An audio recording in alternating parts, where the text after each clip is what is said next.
into any mech deck.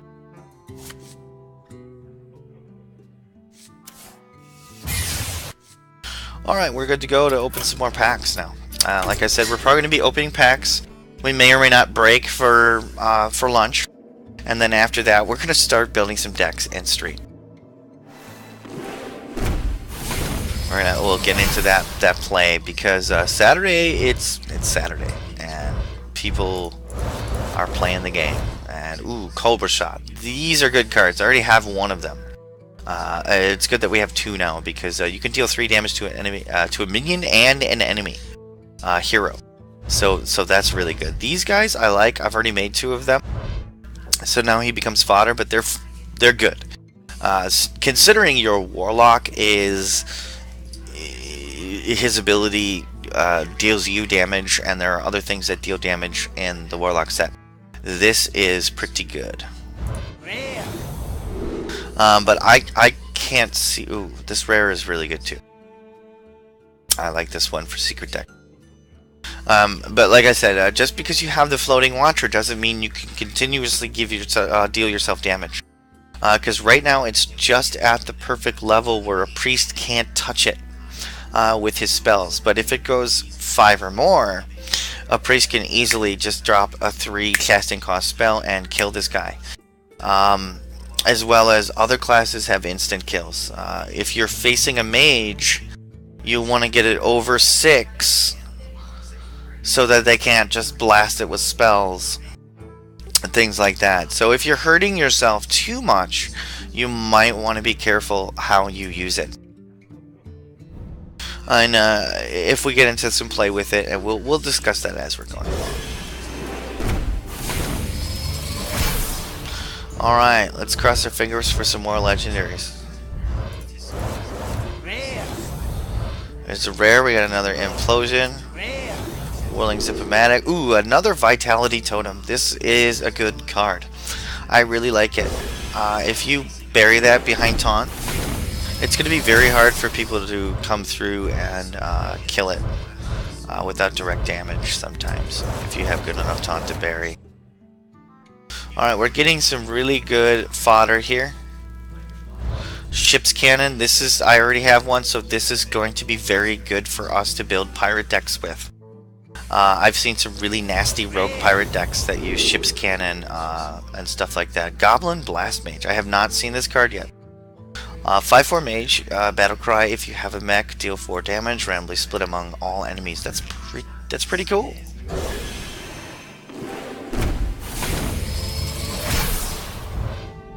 Alright, we're looking for more legendaries. We already got a legendary, the Reaper 4000.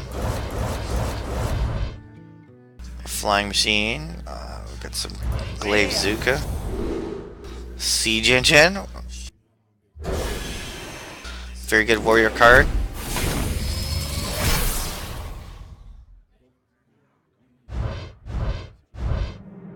Ooh, we have an epic. Oh, I like this guy here, the 8-drop 7/7 Divine Shield. Pretty good. Cog Master's Wrench for the Rogue has +2 attack while you have a mech. This is cool. We're definitely going to be running some mech and pirate decks.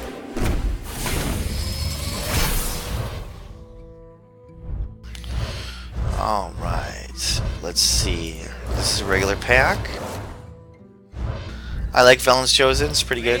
+2/+4, spell damage +1. Oh, we got another Goblin Blast Mage. That's really... yeah, I think these 40 packs may do us very good to put us up into the rankings pretty far.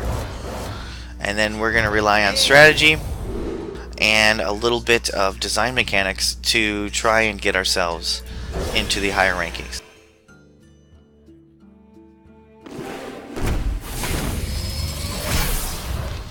Alright, here's our rare.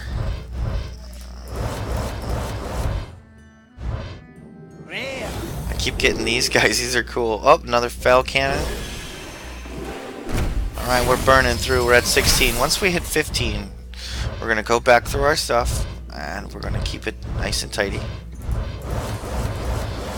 And push that fodder. Look at that. Sometimes these are weird how these cards come out. There's another ninja. Alright, let's push out this one. Not a legendary. Not a legendary. Regular pack. So we've gotten one legendary rip out of all of these so far, but it is a good legendary. It's going to go with our little Mickey decks.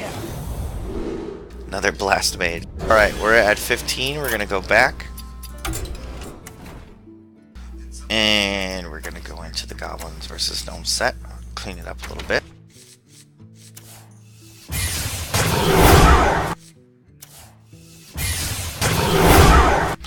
Now, you know, as we're doing a lot of this stuff, if people have questions, feel free to use the chat. I will answer any questions that you have about design theory and how you can use it to break down games, how you can understand mechanics better in a video game.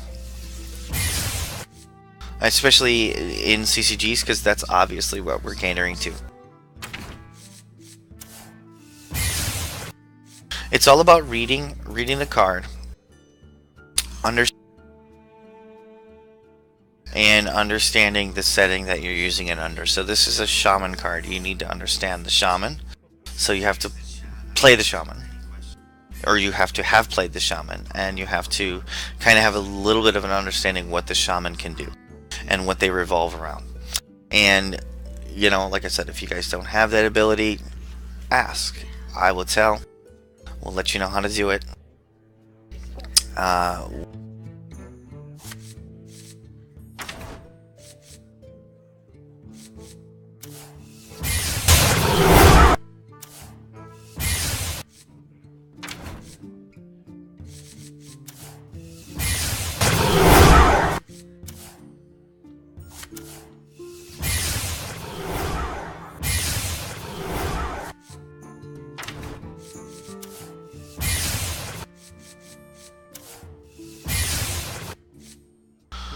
We're getting ourselves some good arcane dust here. That way, if when we get really competitive, we'll be able to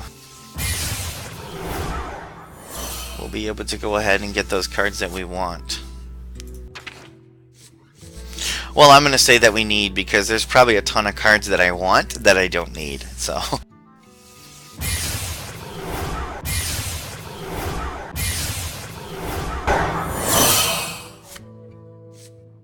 Very good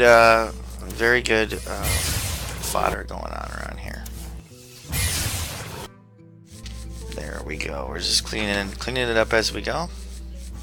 Give ourselves a better understanding of how we're going to be building our decks and what we have in our pool. So that way when we go to build decks, we don't just have to sit there and wait and look.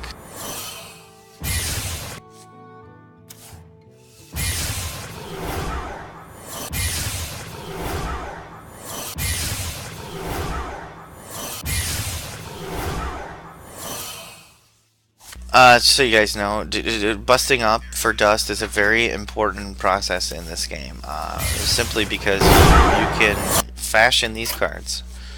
Like right now, we could make this if we wanted to. You can fashion these cards out of the arcane dust that you have. But you know, I would suggest and recommend doing it while you're building stuff, because when you're building stuff, you'll know what you need to do. There are a lot of people that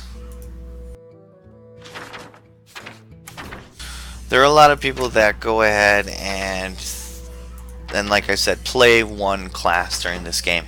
And there are also a lot of people that tell you flat out that not playing just one class won't get you high into the ranks. Now, think of the words that I just said. So, what I'm saying is, if you played a hunter and you continuously play a hunter over and over and over and over again, that's the only way to get to high rankings. I'm not going to agree with that. I can agree that some people could play like that, yes, because it'll get you very, very, very familiar with your class. But I'm we're going to try to approach this with the theory that if you play multiple classes, you'll understand multiple mechanics of those. So therefore, when you're playing any type of class against it, you may be able to predict a small amount of what's going on. Although, like I said, this game is all about board presence. You cannot predict anything. You can anticipate it. If you understand the opposing class well, then you'll be able to start getting the hang of this.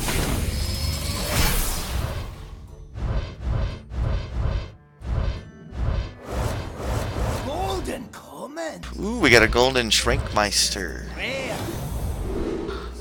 This guy I like. That's our second one of those.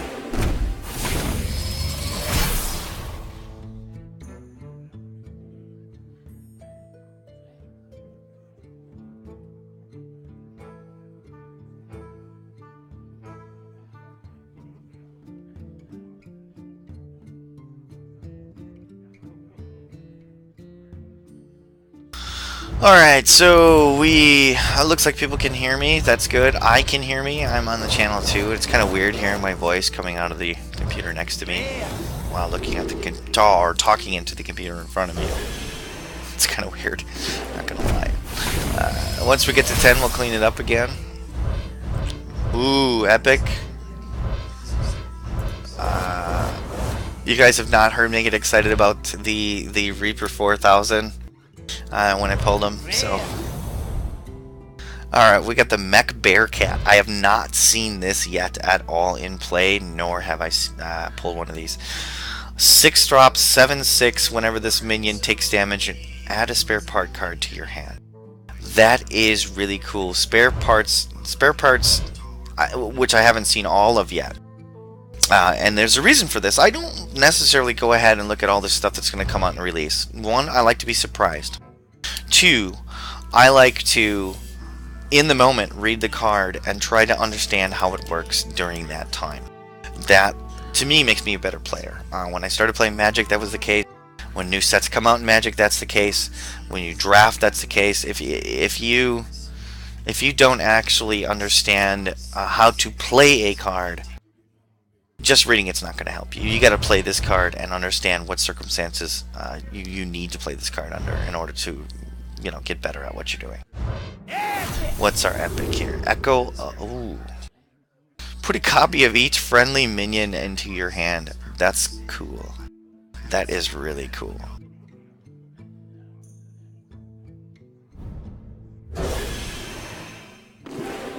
So our mage deck's going to start getting good, I think. Rare. Legendary? No. Another Crackle. Grove Tender.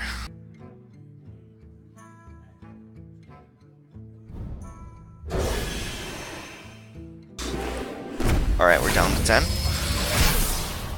And then our last set, we'll do all 10 packs. And then we'll clean up our stuff. We'll talk for a minute. I may break for lunch, and then we'll come back and actually build decks and play. Alright, that was a reoccurring pack that we've had so far. Okay, we're down to 10. We're going to go ahead and clean it up a little bit. We're going to show everybody what we've gotten so far out of the Goblins vs. Gnome set. Okay, let's see. We got our mechs here. We got that. Let's clean that up. We've got our Call Pets, our Cobra Shots, new stuff. This one's going to be pretty popular with me. I think that's a very neat card, especially for a mage. Because now I can take the card drawing. Well, I don't know if I take the card drawing out for that, but it does give me a decent amount of advantage if I couple that with a few cards that are already in the mage set and some of the traps that I have. I could produce creatures pretty well now.